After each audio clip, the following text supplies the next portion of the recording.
നമസ്കാരം. പക്ഷിപ്പനി മൂലമുണ്ടായ ക്ഷാമം കാരണം US-ൽ മുട്ടയുടെ വിലയിൽ വലിയ വർധനവുണ്ടായിരിക്കുകയാണ്. മാത്രമല്ല, മുട്ടയ്ക്ക് കടുത്ത ക്ഷാമമാണ് അമേരിക്ക നേരിടുന്നത് എന്നാണ് വിവരം. പ്രസിഡന്റ് ഡൊണാൾഡ് ട്രംപ് തുടങ്ങിവച്ച വ്യാപാര യുദ്ധം കാരണം വിദേശത്തു നിന്നും മുട്ട ലഭിക്കാത്ത സാഹചര്യമാണ് ഇപ്പോൾ അവിടെയുള്ളത്. ഡെന്നിസ് വേഫൽ ഹൗസ് തുടങ്ങിയ റെസ്റ്റോറന്റുകളിൽ മുട്ടയുടെ ക്ഷാമം കാരണം അധിക നിരക്കുകൾ ഈടാക്കി തുടങ്ങിയിട്ടുണ്ട് എന്നാണ് അറിയുന്നത്. ദശലക്ഷക്കണക്കിന് മുട്ടയിടുന്ന കോഴികളെയാണ് അമേരിക്കയിൽ പക്ഷിപ്പനി ഉള്ളത് കാരണം കൊന്നൊടുക്കിയത്. ഇത് മുട്ടകളുടെ കടുത്ത ക്ഷാമത്തിനും വില റെക്കോർഡ് ഉയരത്തിലാകുന്നതിലേക്കും നയിക്കുകയായിരുന്നു. പ്രതിസന്ധി വളരെ രൂക്ഷമായതിനാൽ തന്നെ ചില പലചരക്ക് കടകൾ മുട്ടകൾ വാങ്ങുന്നതിന് പരിധികളും ഏർപ്പെടുത്തിയിരിക്കുകയാണ്. കൂടാതെ റെസ്റ്റോറന്റുകളുടെ ശൃംഖലകൾ മെനു ഇനങ്ങളിൽ മുട്ടയ്ക്ക് സർചാർജ് ചേർക്കേണ്ടി വരുന്നു.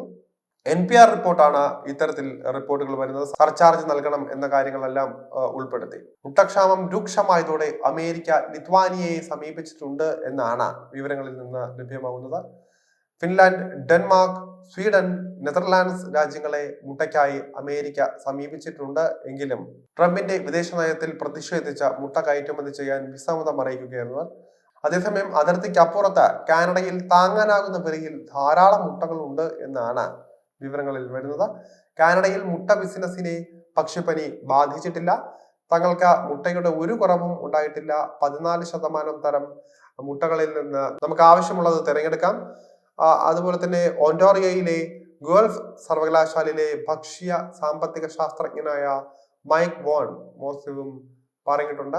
അതുപോലെ തന്നെ ഒന്റാറിയോയിലെ ഗുവൽഫ് സർവകലാശാലയിലെ ഭക്ഷ്യ സാമ്പത്തിക ശാസ്ത്രജ്ഞനായ മൈക്ക് വോൺ മാസോവ് പറഞ്ഞിട്ടുണ്ട് ഇക്കാര്യം.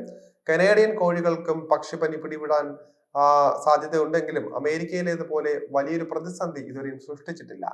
കാനഡയുടെ മുട്ട വിതരണം തടസ്സപ്പെടാത്തതിന് നിരവധി കാരണങ്ങളുണ്ട് എന്നാണ് വോൺ മാസോ പറയുന്നത്. ഇവിടെ ഫാമുകൾ കർശനമായി അടച്ചിരിക്കുകയാണ്. കാനഡയിലെ തണുത്ത കാലാവസ്ഥ പനി പടർത്തുന്ന കാട്ടുപക്ഷികളെ കളപ്പുരകളിൽ നിന്ന് അകറ്റി നിർത്തുന്നുവെന്നും ഇവർ ചൂണ്ടിക്കാട്ടിയിട്ടുണ്ട്. US-മായി താരതമ്യപ്പെടുത്തുമ്പോൾ കാനഡയിൽ മുട്ട ഫാമുകൾ വലിപ്പത്തിൽ ചെറുതാണ്. അതിനാൽ തന്നെ ഒരു ഫാമിനെ ഒരു പകർച്ചവ്യാധി ബാധിച്ചാലും അത് അധികം വ്യാപകമാകില്ല. കാനഡയിലെ ശരാശരി മുട്ട ഫാമിൽ ഏകദേശം 25,000 മുട്ടക്കോഴികളുണ്ട് എന്നാണ് മാസോ പറയുന്നത്. അതേസമയം US-ൽ ശരാശരി ഒരു ഫാമിൽ 1 ദശലക്ഷത്തിലധികം കോഴികളുണ്ട്. ഈ വർഷത്തിലെ ആദ്യ 2 മാസങ്ങളിൽ മാത്രം 40 ലക്ഷത്തിലധികം വാണിജ്യ മുട്ട ഫാമുകളെയാണ് പക്ഷിപ്പനി ബാധിച്ചത്. മൊത്തം 28 ദശലക്ഷം കോഴികളെയാണ് കൊന്നൊടുക്കിയത്. ഇത് US-ലെ മുട്ട ഉൽപാദനത്തെ ഏകദേശം 9% കുറച്ചു. പുതുതായി വിരിഞ്ഞ കോഴികൾ ഉൽപാദനക്ഷമമായ മുട്ടയിടുന്ന കോഴികളായി വളരാൻ കുറഞ്ഞത് 6 മാസമാണ് എടുക്കുന്നത്. അതുകൊണ്ട് തന്നെ US മുട്ട വിതരണം കുറച്ചധികം കാലം പ്രശ്നങ്ങൾ നേരിടേണ്ടി വന്നേക്കുമെന്ന കാര്യത്തിൽ തർക്കമില്ല.